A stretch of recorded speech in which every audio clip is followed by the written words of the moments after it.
Okay, I'm going to be starting my live stream, and I'm just going to close this window here. And I want to thank you if you join now or later. It would be great. And before I start, I'm going to ask the traditional request for viewers to join my channel. I'm looking to acquire the required amount of subscribers to my channel to get the YouTube compensation program active, and that's 1,000 users, and also need to have view time on my videos to also be performed. That's between, I believe, 3,000 and 4,000 hours of watch time. So if you can watch my videos, that would be fantastic. I'm going to be continuing with the topic lately, which is Donald Trump. Been talking about him probably got almost 2 months now, I think, specifically. I don't remember off the top of my head, but I think it's been close to 2 months at least. And basically just been going over things that are on the forefront, things that stand out for me as something, as a question point, and things that I wanted to evaluate with respect to that particular person. The past few weeks, or a couple of weeks, I've been going through the process of understanding where Donald Trump came from, the reason why Donald Trump is Donald Trump, what made him who he is. One of the big things in that area is his father. I didn't know much about his father. I heard stories about him with respect to aspects of actually how he ran his business and that, but really didn't know in detail about him. But after the last few weeks, I've spent more time reviewing. I've actually gone through documentary videos on YouTube and other places about Donald Trump and his family. And his father was apparently a big influence on him with respect to the forcefulness of actually how Donald Trump behaves, how he looks at things, how he interacts with people, how he attempts to get things done, and how he sees the way things should be moving. His father apparently was a very, very big influence on that. His father was a very, very tough person from the things that I've read and things I've mentioned previously about exactly how he interacted with his family, and he was a tough guy. His grandfather, while I did see some videos on him, some documentaries on him, there wasn't really much about his character as much as his activity, and the fact that he actually started the real estate domain or particular of that family. He started in that realm. He started the aspect of getting the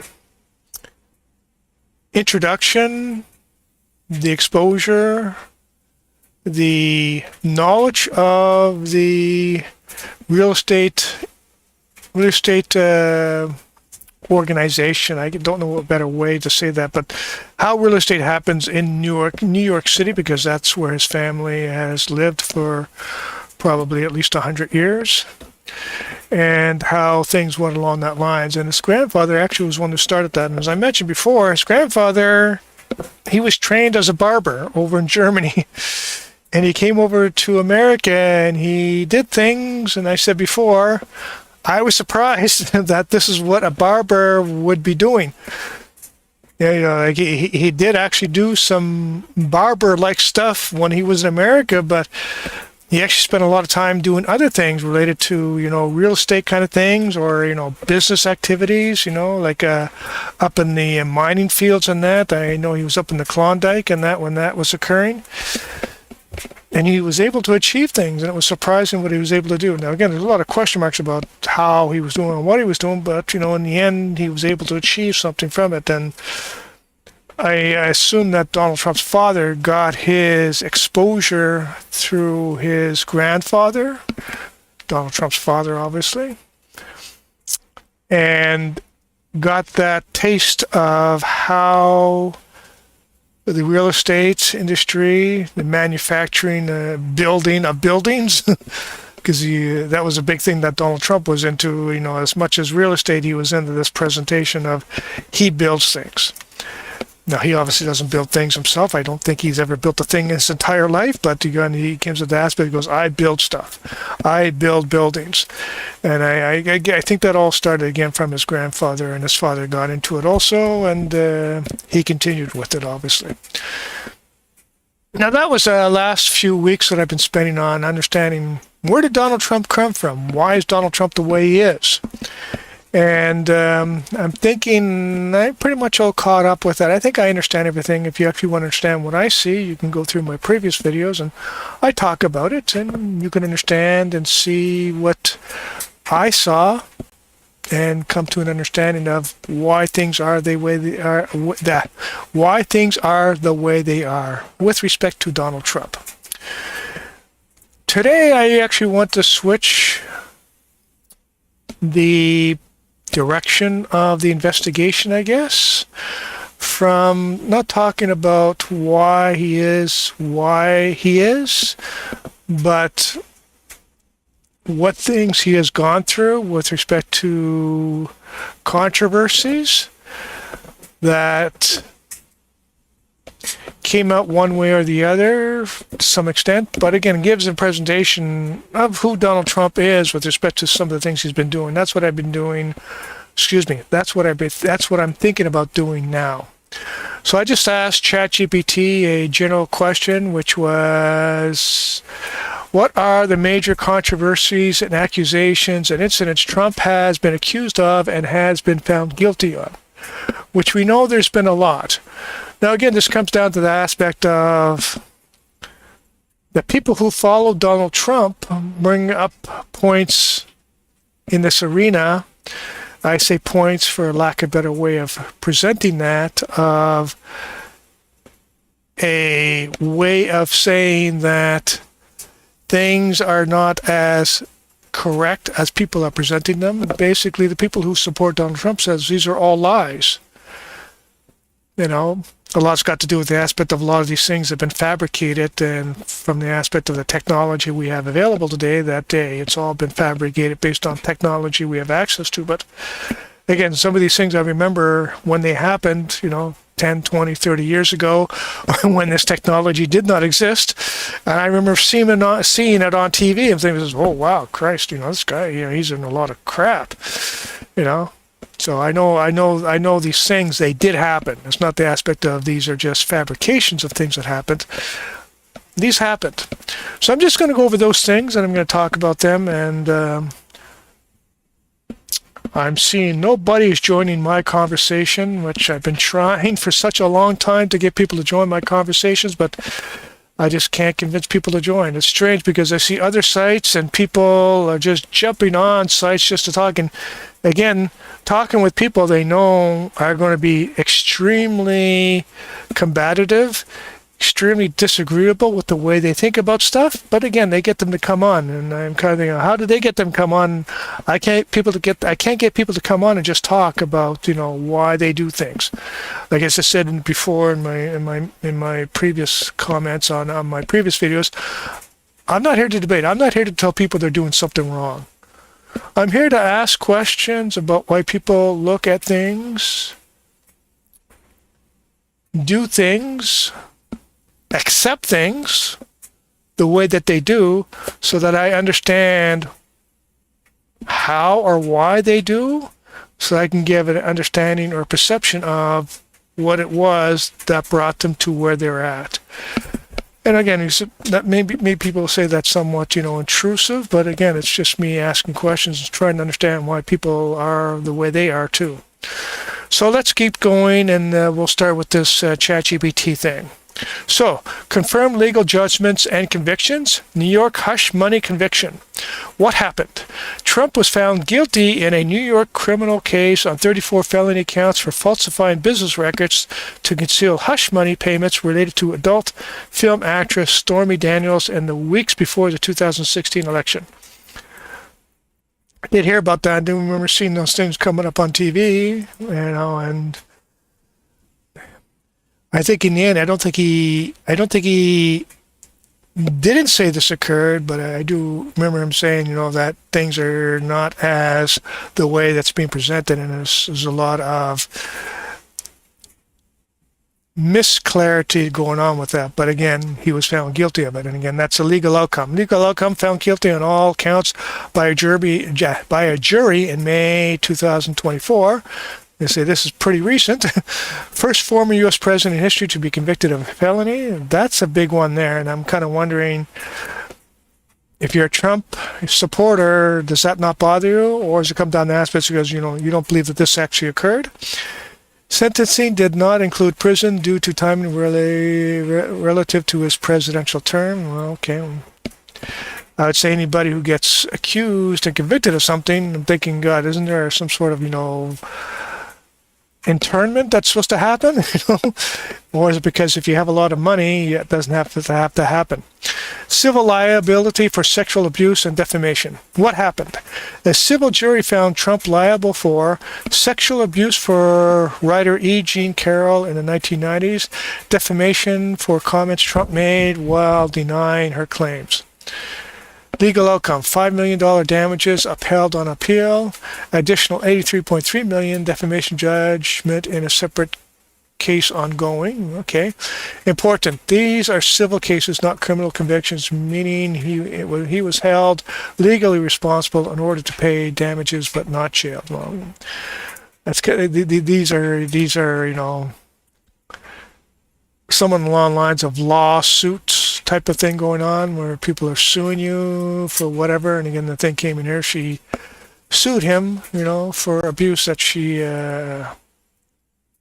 got from him. Civil findings of financial fraud, liability, but no final penalty. Okay.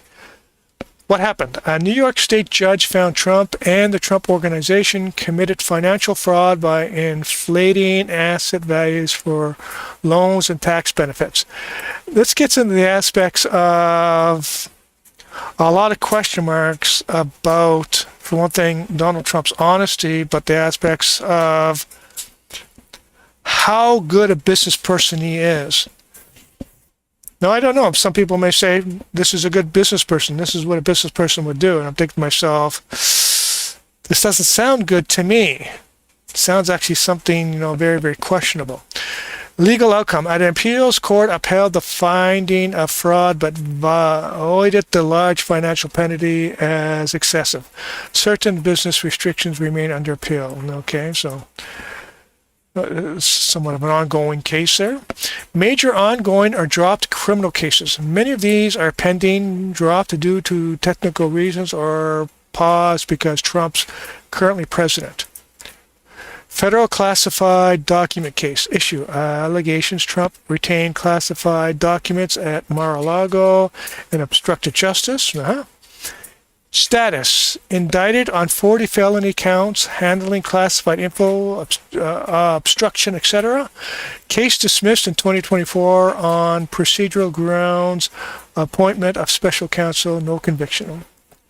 Okay, so they're saying, okay, well, there's an accusation there, but apparently it was, it was dismissed.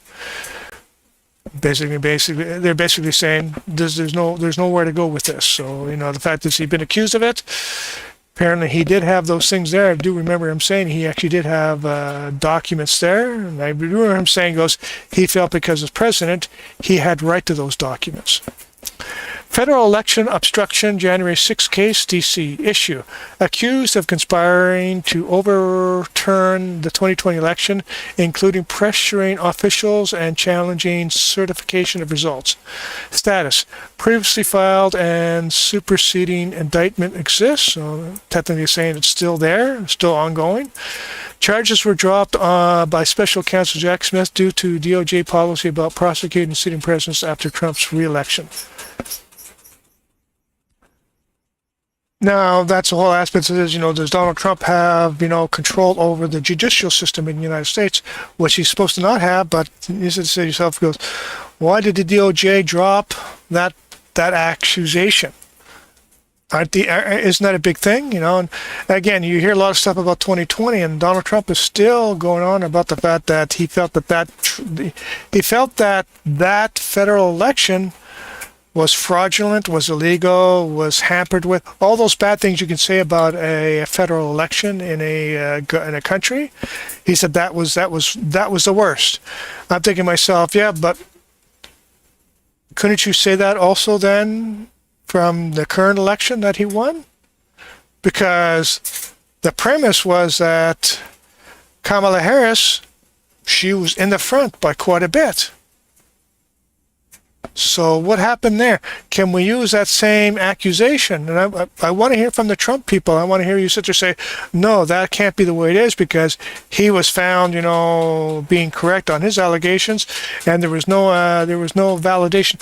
I want to hear those type of things for people explaining why thing is one way and why they don't see it being another way. Georgia election racketeering RICO prosecution issue. Indicted under Georgia's RICO law for alleged conspiracy to alter the 2020 election results, including the infamous call to Secretary of State Brad Raffensperger, that's a hard name to say, asking him to find votes. Status. Charges filed in 2023. Trial pending, not resolved. Okay, so that one's still open. So the DOJ did not throw that one out. So that's something that's going on. Other major allegations, lawsuits, and controversies. Stormy Daniels' payments and campaign finance. Michael Cohen, Trump's attorney, pleaded guilty to federal charges including campaign finance violations related to the Stormy Daniels payments. Trump denied involvement for years, later acknowledged Cohen acted for him in that matter. Okay, well, won't speak too much with that because that's some of the lines. If somebody else did something, he's saying that he had nothing to do with it. Mueller, Russia, and obstruction investigation. Special counsel Robert Mueller investigated Russian interference and possible obstruction during Trump's presidency. No criminal charges were brought against Trump for collusion, though many interactions and possible obstructions were documented. Okay, documented, but there was nothing that was brought forward, and you can say it's an accusation, but accusation without any kind of confirmation, I guess. Trump Foundation lawsuit. The Trump Foundation was dissolved after a lawsuit found it violated charity laws and Trump paid penalties.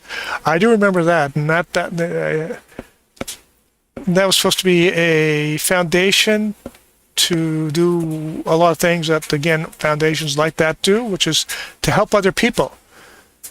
I do remember there was one thing there where he actually had a painting done of himself or something like that. There's something there that he acquired through payment from that foundation for himself personally. I'm thinking, yeah, but is that helping you out? And why do you need help? You're apparently supposed to be a billionaire. Why do you need help? So that was very surprising. Again, these are points for really the Trump people.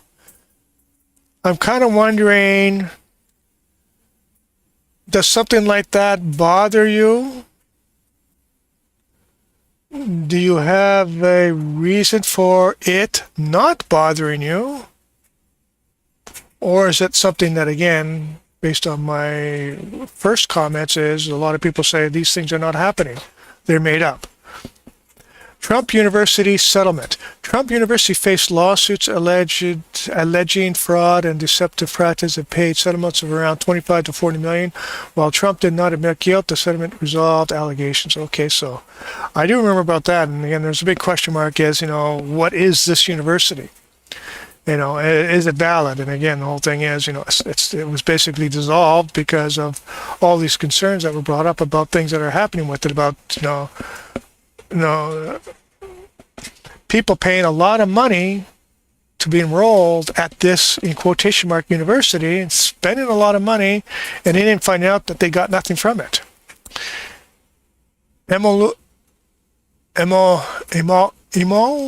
Emoluments lawsuit, D.C. and Maryland. Suits alleging Trump violated the Constitution's emoluments clause by profiting from foreign governments through his businesses were ultimately dismissed as moot. Okay, we'll leave that one there. They said nothing really was part. Other non-criminal controversies.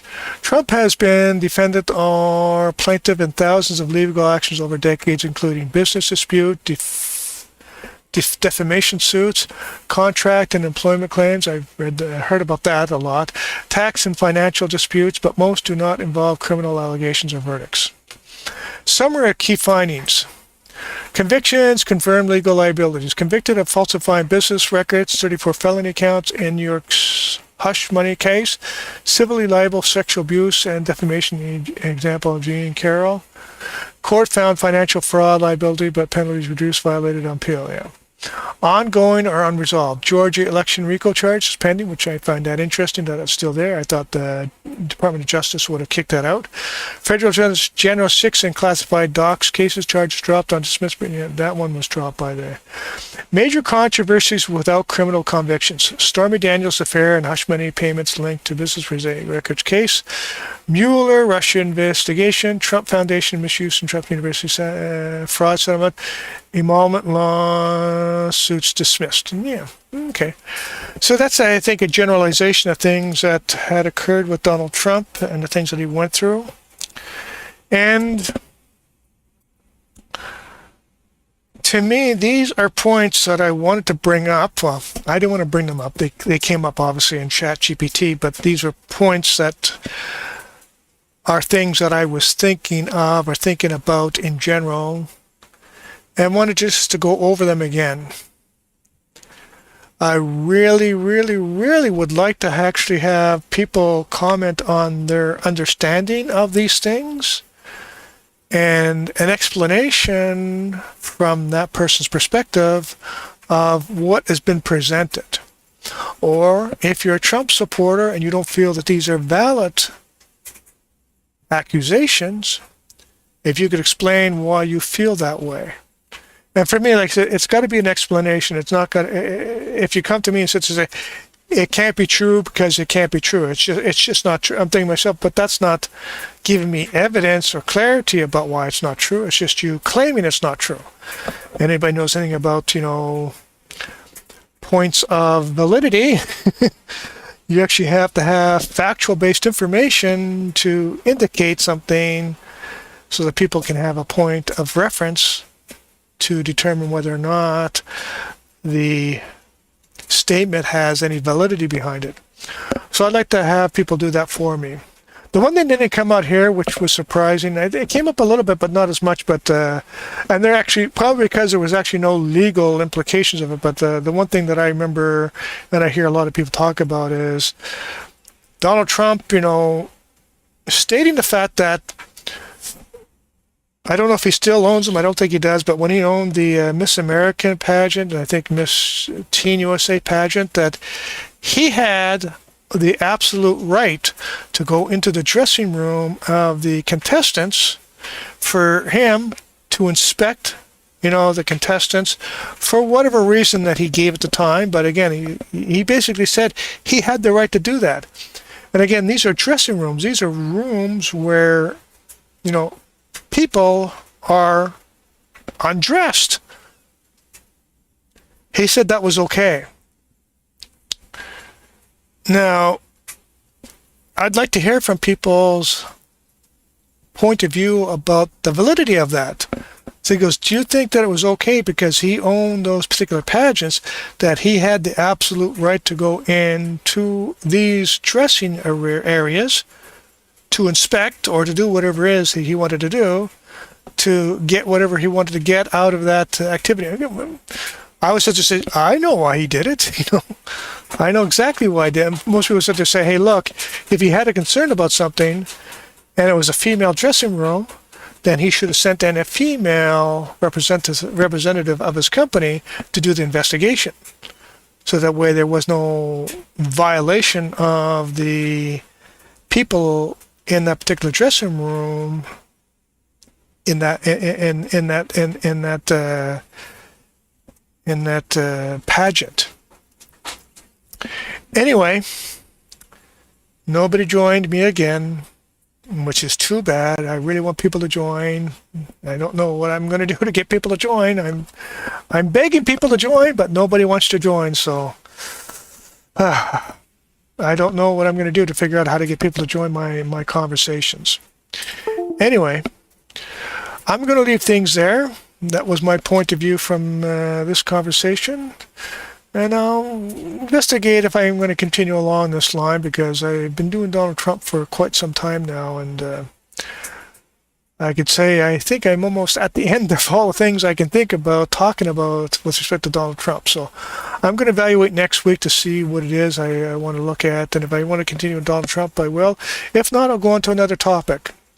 My channel is not about a specific topic, if you were wondering. It's about a bunch of different topics, and that's why we'll talk to people about different things and different points of view.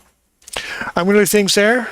I'm going to want to thank you very much for joining my chat, and we will leave things there. Thank you very much.